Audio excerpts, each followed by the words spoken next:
امام زین العابدین رحمۃ اللہ علیہ جو اہل بیت میں سے ہیں، سیدنا حسین رضی اللہ تعالیٰ عنہ کی اولاد ہیں، اور ان سے ہی آگے ان کی نسل چلی، تو والدہ کی بہت خدمت کرتے، لیکن اپنی والدہ کے ساتھ ایک پلیٹ میں کھانا نہیں کھاتے تھے، اپنا الگ کھانا ڈال کے کھاتے۔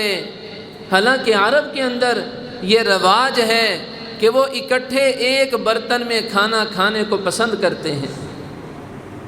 یہ تو عجم کا طریقہ ہے کہ ہم الگ الگ برتن میں ڈال کے کھاتے ہیں، وہ تو بڑے ایک ہی برتن میں ڈال کے سب اکٹھے بیٹھ کے کھانا پسند کرتے ہیں۔ تو کسی نے پوچھا کہ آپ اپنی والدہ کی خدمت تو بہت کرتے ہیں، لیکن آپ ان کے ساتھ بیٹھ کے کھانا کیوں نہیں کھاتے؟ تو فرمایا کہ میں ایک برتن میں اپنی والدہ کے ساتھ اس لیے کھانا نہیں کھاتا کہ ممکن ہے کسی لقمے پہ، کسی بوٹی پہ میری والدہ کی نظر ہو اور وہ ان کو محبوب ہو، اور میرا ہاتھ وہاں پہ پہنچ جائے تو کہیں میں گناہ گار نہ ہو جاؤں، میں نافرمانوں میں شامل نہ ہو جاؤں، اس لیے میں ان کے ساتھ ایک برتن میں کھانا نہیں کھاتا۔ حضرت موسیٰ علیہ السلام کا واقعہ آپ نے بھی سنا ہوگا، بہت مشہور واقعہ ہے کہ ایک مرتبہ موسیٰ علیہ السلام نے اللہ تعالیٰ سے دعا کی کہ اے باری تعالیٰ، میں اپنا جنت کا ساتھی دیکھنا چاہتا ہوں، جنت کا پڑوسی دیکھنا چاہتا ہوں کہ میرا جنت میں پڑوسی کون ہوگا۔ تو اللہ نے ارشاد فرمایا، اے موسیٰ، فلاں چوراہے پہ، فلاں چوک پہ ایک قصاب ہے، ایک کسائی ہے جو سارا دن گوشت بیچتا ہے، وہ جنت میں آپ کا ساتھی ہوگا۔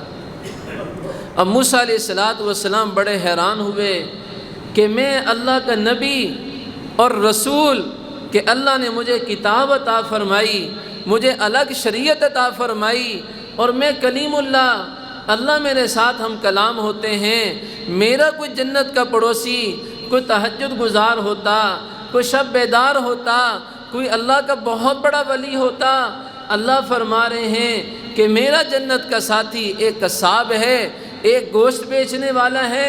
اب صبح کو اس کے پاس چلے گئے اور جا کے سارا دن بیٹھے رہے کہ میں دیکھوں اس کا کون سا عمل اللہ کو پسند ہے، جس کی وجہ سے اللہ نے اس کو میرا جنت کا ساتھی بنایا ہے۔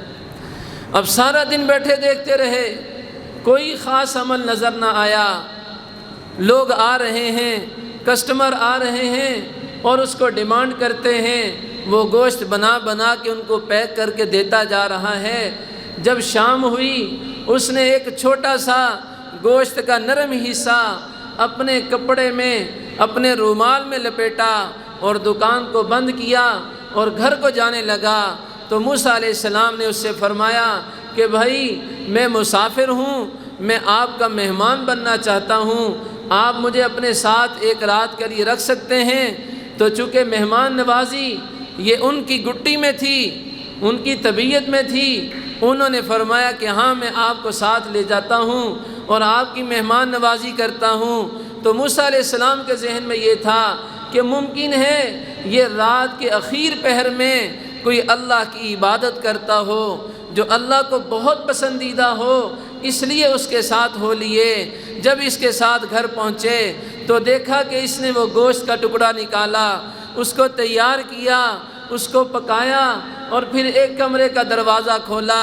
وہاں پہ ایک نحیف سی بوڑھی عورت لیٹی ہوئی تھی جو ہڈیوں کا ڈھانچہ تھی، اس کو سہارا دے کے بٹھایا اور نوالے بنا بنا کے اس کے منہ میں ڈالنا شروع کیے۔ جب اس نے کھانا کھا لیا، اس نے منہ صاف کیا تو اس کے ہونٹ ہلے، جو موسیٰ علیہ السلام کو سنائی نہ دیا کہ اس عورت نے کیا کہا ہے۔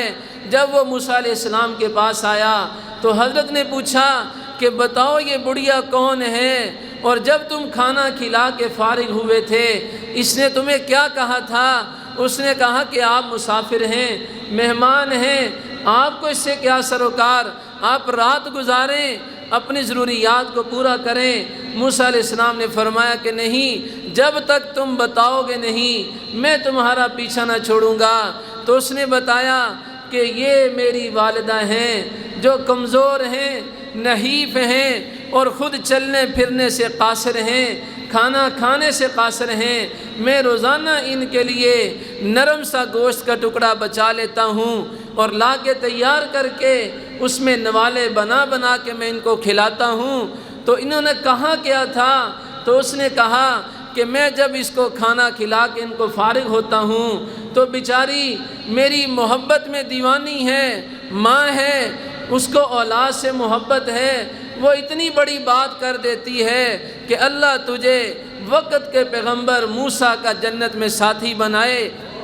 اس کو کیا معلوم کہ موسیٰ کتنے بڑے آدمی ہیں، کتنے بڑے اللہ کے نیک بندے ہیں، وہ نبی ہیں، پیغمبر ہیں، میں تو گناہگار آدمی ہوں۔ تو موسیٰ علیہ السلام نے فرمایا تجھے مبارک ہو، میں ہی موسیٰ ہوں، میں ہی اللہ کا پیغمبر ہوں، میں ہی اللہ کا رسول ہوں، تیری والدہ کی دعا اللہ نے قبول کر لی، اللہ نے مجھے فرمایا ہے کہ تو میرا جنت کا ساتھی ہے، تو میرا جنت کا پڑوسی ہے۔ تو اس لیے میرے عزیزو، ماں باپ کی دعائیں انسان کو پر لگا دیتی ہیں، دنیا میں بھی انسان پرواز کرتا ہے اور آخرت میں بھی انسان کو پرواز نصیب ہو جاتی ہے۔ تو اس لیے ماں باپ کی خدمت کریں، ان سے محبت کریں۔ حضرت اویس قرنی رحمۃ اللہ علیہ، ان کا واقعہ لکھا ہے کہ نبی پاک صلی اللہ علیہ وسلم نے حضرت عمر سے اور حضرت علی سے رضی اللہ تعالیٰ عنہما، جو کتنے بڑے جلیل القدر صحابہ ہیں، خلفائے راشدین میں سے ہیں، اللہ نے ان دونوں کو فرمایا کہ اے عمر، اے علی، میرے بعد ایک اویس آئے گا جو قبیلہ قرن سے ہوگا، تم دونوں اپنے لیے اور میری امت کے لیے اس سے دعا کروانا، اس سے دعا کروانا۔ حضرت عمر فاروق رضی اللہ تعالیٰ عنہ کے زمانے میں حضرت عمر فاروق نے حج کے موقع پر تمام لوگوں کو روک لیا اور فرمایا کہ بتاؤ تم میں سے یمن والے کون سے ہیں، وہ کھڑے ہو جائیں، باقی بیٹھے رہیں۔ تو یمن والے کھڑے ہو گئے، فرمایا کہ تم میں سے قبیلہ قرن والے کھڑے رہیں، باقی سب نیچے بیٹھ جائیں۔ تو ایک آدمی کھڑا رہا، تو حضرت عمر نے فرمایا کہ تم اویس کو جانتے ہو؟ انہوں نے کہا کہ میں اویس تو نہیں ہوں، لیکن اویس میرے بھائی کا بیٹا ہے اور وہ دیوانہ سا ہے، مجنوں سا ہے، اپنی مگن میں رہتا ہے۔ فرمایا کہ وہ کدھر ہے؟ اس نے بتایا کہ وہ عرفات کی طرف اونٹ چرانے کے لیے گیا ہوا ہے۔ حضرت عمر اور حضرت علی دونوں دوڑے عرفات کی طرف، تو جا کے دیکھا کہ ایک کیکر کے نیچے، ایک درخت کے نیچے اویس قرنی نماز پڑھ رہے اور ارد گرد اونٹ چرتے پھر رہے ہیں۔ تو یہ ان کے پاس بیٹھ گئے۔ جب ان کو محسوس ہوا کہ میرے پاس کوئی آ کے بیٹھا ہے، انہوں نے نماز کو مختصر کر دیا اور سلام پھیر کے متوجہ ہوئے۔ تو حضرت عمر نے اور حضرت علی نے اس سے سوال کرنا شروع کیا کہ بھئی تم کون ہو؟ انہوں نے کہا کہ میں مزدور ہوں۔ تمہارا نام کیا ہے؟ کہا کہ میرا نام عبداللہ ہے، اللہ کا بندہ ہوں۔ تو انہوں نے فرمایا کہ نہیں، تم اویس نہیں ہو۔ تو انہوں نے سوال کیا کہ بھئی تو آپ میرے سے کیوں پوچھ رہے ہیں اور آپ کون ہیں؟ میں آپ کو نہیں جانتا۔ تو حضرت علی نے فرمایا کہ یہ خلیفہ وقت امیر المومنین عمر ہیں اور میں علی المرتضیٰ ہوں۔ ہمیں نبی پاک صلی اللہ علیہ وسلم نے اپنی زندگی میں حکم ارشاد فرمایا تھا کہ اویس سے اپنے لیے اور میری امت کے لیے دعا کروانا۔ اب وہ سن کے رونے لگے کہ آپ خلیفہ وقت ہیں اور یہ علی المرتضیٰ ہیں جو آپ کے اہل بیت میں سے ہیں، جلیل القدر صحابی ہیں، میری کیا مجال ہے کہ میں آپ کے لیے دعا کروں؟ انہوں نے فرمایا کہ ہمیں تو ایسے ہی حکم ہے کہ آپ ہمارے لیے دعا کریں۔ اور اسی طرح سے ان کے بارے میں لکھا ہے کہ جنت میں لوگ جا رہے ہوں گے، جب اویس قرنی آئیں گے اللہ جنت کے دروازے پہ ان کو روک دیں گے اور فرمائیں گے کہ بھئی ابھی تم نے جنت میں نہیں جانا۔ وہ ڈر جائیں گے کہ نہ جانے اللہ میرے لیے کیا فیصلہ سنانے والے ہیں۔ تو اللہ فرمائیں گے کہ اے اویس، اپنی پچھلی جانب دیکھو، وہاں پہ ایمان والے جو جہنم میں جا رہے ہوں گے ایک بہت بڑی تعداد میں موجود ہوں گے۔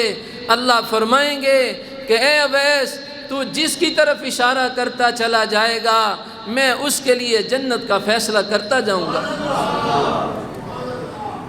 تو نبی علیہ السلام نے ان حضرات کو فرمایا کہ ان سے دعا کروانا۔ اے اللہ کے نبی، ان میں کیا خاص بات ہے؟ فرمایا کہ اس نے اپنی والدہ کی اتنی خدمت کی ہے، اتنی خدمت کی ہے کہ اب وہ ہاتھ اٹھاتا ہے، اللہ اس کے ہاتھوں کو خالی نہیں لوٹاتے، اللہ اس کے ہاتھوں کو خالی نہیں لوٹاتے۔